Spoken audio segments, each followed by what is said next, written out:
Welcome to the Daily Flow.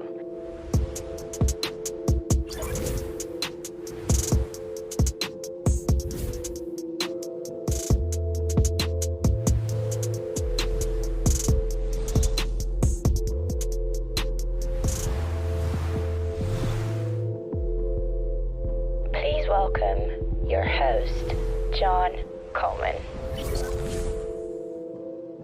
The question I want to deal with today isn't Kanban just about outputs? Isn't Kanban missing a trick with value and organizational capability? First of all, I want to give you a little bit of context because there's a wonderful framework called evidence-based management from scrum.org, and it has two aspects. The first aspect I won't go into so much today, which is about goals, or your direction of travel. You can have a strategic goal, intermediate goal, a tactical goal, and they're all good things. But what I want to zone in on today would be the four key value areas of evidence-based management. Two of those key value areas are about organizational capability, and two of them are about what value you're delivering to the market. In terms of organizational capability, what a lot of people focus on is time to market, speed. How often am I getting this product out to the market? Then you've got ability to innovate, which I prefer to label inability to innovate. What's slowing us down from delivering? Do we have some dysfunction in the way we're operating? For example, if we were managing a queue of people at a border with Ukraine and there was some dysfunction in terms of the way the queue is being managed, that might be something that's slowing us down. In terms of value, evidence-based management looks at two other key value areas. One of them is called current value, which is metaphorically the equivalent of milking the cow we already have.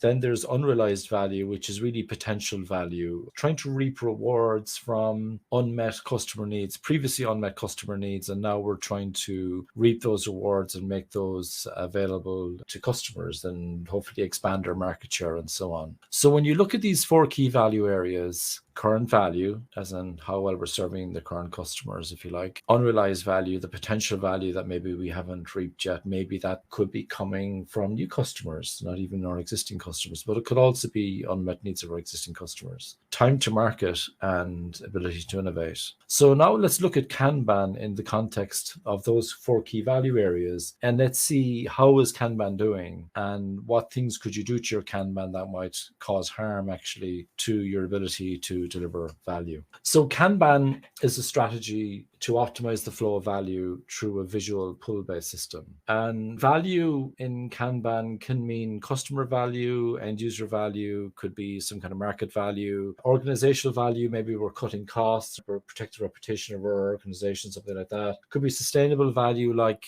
maybe you want to reduce plastic or we want to reduce carbon, or it could be about reducing risk. Maybe there's a lot of risk in what we've already delivered to customers, and maybe we need to do something a bit better. John Seddon talks about failure demand, which is failure to do something right for the customer. I think we need to be careful about driving things to deadlines and then basically messing up the customer experience. It's something we really need to be watching out for. So that's interesting, right? Kanban, if it's really about delivering value, then you could have an input queue, I guess. And some people would have a backlog, and that backlog in Kanban doesn't have to be ordered, by the way. A lot of people think the backlog has to be ordered. It actually doesn't. So you might select something from some input queue or options queue or whatever, and you bring those items in. You could have all sorts of ways of prioritizing that value. You might come up with some formulas. I find they're always wrong anyway, but you might use some kind of formula. You might rely on the highest paid person's opinion in the room, which is supposed to be not a very good one. You could be using evidence based on what experiments have you already run. Do we already have some data that we should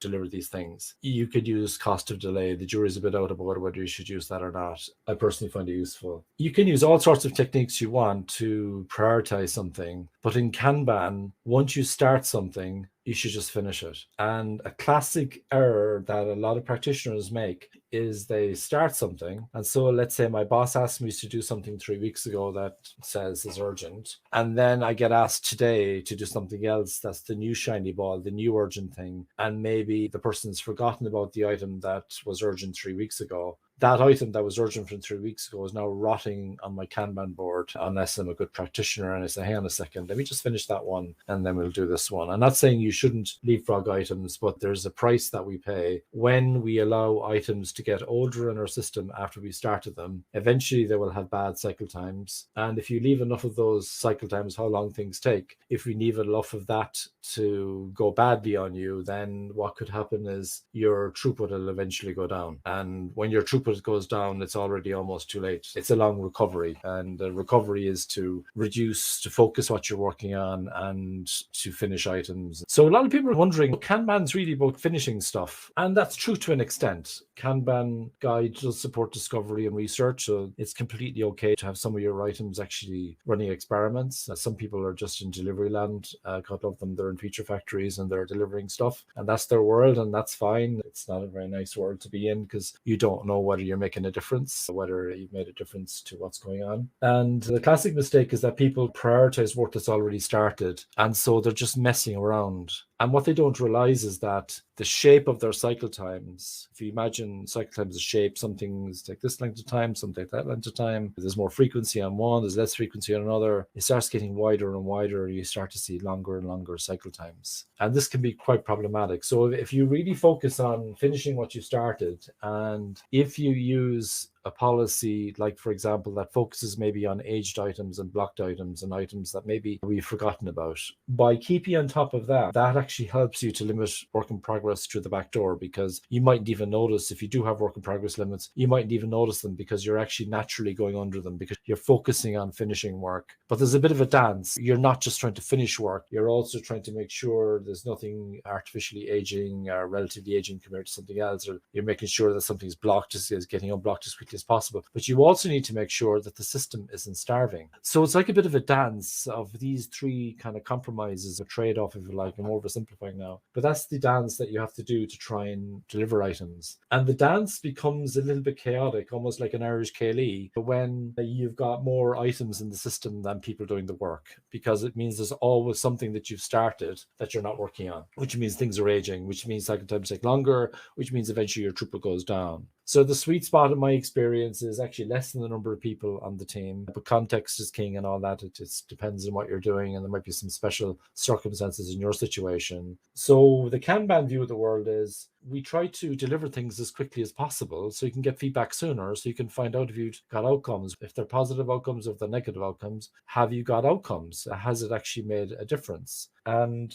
that really is where Kanban helps you to deliver current value. And it also helps you with your time to market, because if you're implementing those practices of defining your workflow, here's your work, this is how the work goes through the system, this is how we control work in progress, this is how we decide what work goes into the system, this is how we decide on a daily basis which item we're going to focus on today. If we have a service level expectation saying maybe, for example, 85% of the time items finish in 15 days or less, and we have a policy almost in terms of how long things should take, if we're really disciplined with our Kanban will improve your current value, and it'll also improve your time to market. But I want to go back to evidence-based management because there's two other key value areas, and a lot of people think that maybe Kanban isn't so good at dealing with those two key value areas, one of them being ability to innovate and the other one being unrealized value. And I just want to address that. I want to go back to that example. Imagine you're in a queue, you're a refugee in a queue, and you're waiting to cross the border into some country bordering with Ukraine, and you're trying to get through. And some genius has decided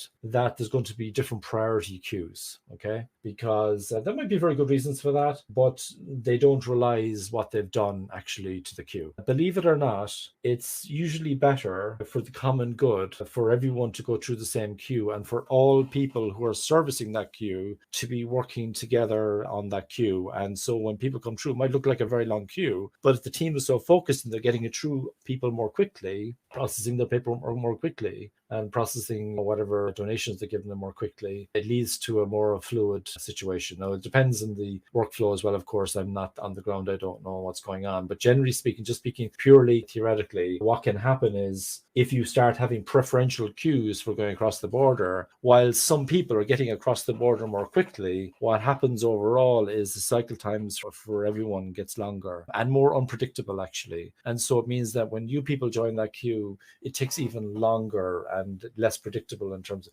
and then cheating starts happening, people start jumping queues. And in Kanban, when you've got work in progress and you've got people, you've got priorities changing in terms of what's going on, that makes the flow even worse. I'm not a big fan of classes of service in Kanban, and some people think it's a good idea because it leads to preferential treatment for certain types of work. In this case, I'm talking about people in a queue. That might be a good thing or a bad thing. I don't have enough context, so who am I to say? But speaking purely theoretically, it can cause problems if you have, say, this is the emergency queue and this is the standard queue, and these people have to be across by that particular date because their passports are running out of date. There might be very good reasons why that's actually a good idea, particularly if their paperwork is running out of date. That might be something you need to do. You just need to be aware the trade-off is that people will take longer to process across the border, and people's lives are in danger, and people join the queue, and the queue won't be safe forever. So it's generally better to have everyone going through the same queue. The one class of service that I actually do like, though, is intangible. And not everybody agrees with me on this. This is just my personal opinion. So intangible is about,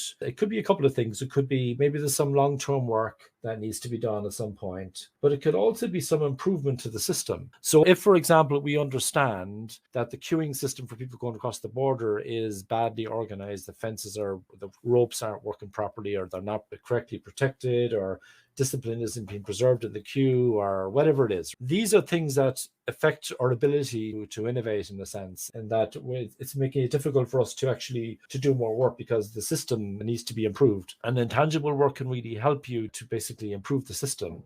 And so sometimes it's a good idea to have some work in the system that's for improving the system, for the common good, if you like, to make the system better. In a sense, what you could do with Kanban, it helps with your current value, helps with your time to market. You try to finish work once it's started. You can even get it to help you with your ability to innovate. You can do all sorts of improvement work, basically. Long-term work that would help the system for everybody. And then in terms of unrealized value, I think that's fairly easy to sort out with Kanban as well, because really unrealized value is about trying to discover what's the next product, what's the unmet need that we're not serving. And a lot of the time you need to run lots of experiments to figure that out. If you over-index on it, you're experimenting forever and your current customers aren't happy. You could over-index or under-index in all of these 4 key value areas in evidence-based management. But if you have some kind of balance in your portfolio, if in terms of the work, and you also do some experiments in terms of, maybe for that queue, for example, you do some experiment in terms of some new design that might have better flow. Maybe if you get over the border, but then there's another problem. Maybe the workflow needs to be extended to what happens once people cross the border, how are they handled, where do they get their food, how do they rest, how do they get served in buses, things like that.